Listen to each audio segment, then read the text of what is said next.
Charlene back from Radical Feng Shui with Charlene, talking about the Benker, the Curry, and the Hartman grid lines, which are the radiation lines that hover above the planet at a different patterning.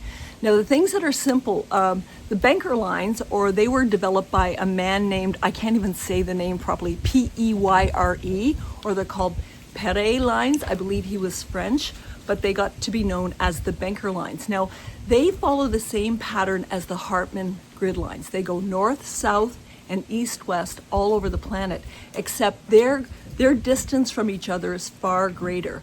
I'm not even sure a number. So the Hartman grids are about 2 meters apart, and when you're dowsing, it's one left, one right, so the energy goes right, left, or right, left, right.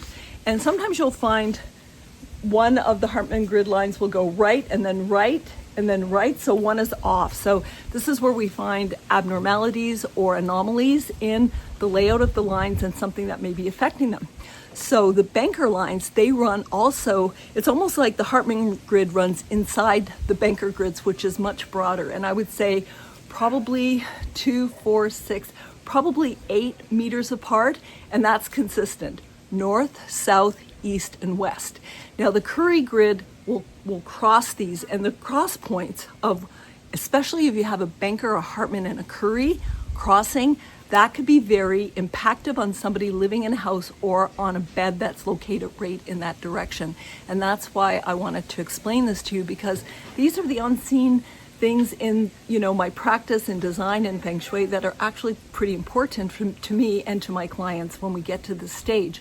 So the one thing about the Benker line, so the Benker line has similarity to the Curry grid, and it has a similarity to the Hartman. We already talked about the Hartman grid being north, south, east, west, as is the Benker, but the Benker lines are quite wide, like the Curry line. So when we say wide, they're about 40 centimeters wide, but the Hartman grid, being quite consistent, is only about 21 centimeters, but Curry and Benker are about 40 centimeters wide. And that, like I said in the last video, I'm not sure exactly how tall that is, but I do believe it's quite tall, like maybe about 7 to 10 meters off the planet, and it is cosmically informed. So these types of grid lines do have an impact on where you live. Like I said, it could have an impact on where you garden, where you put a home, where you place your bed or bedrooms when you're laying out space. And these were things that over time I became very fascinated in, because I just kept looking at the more radical aspects of Feng Shui.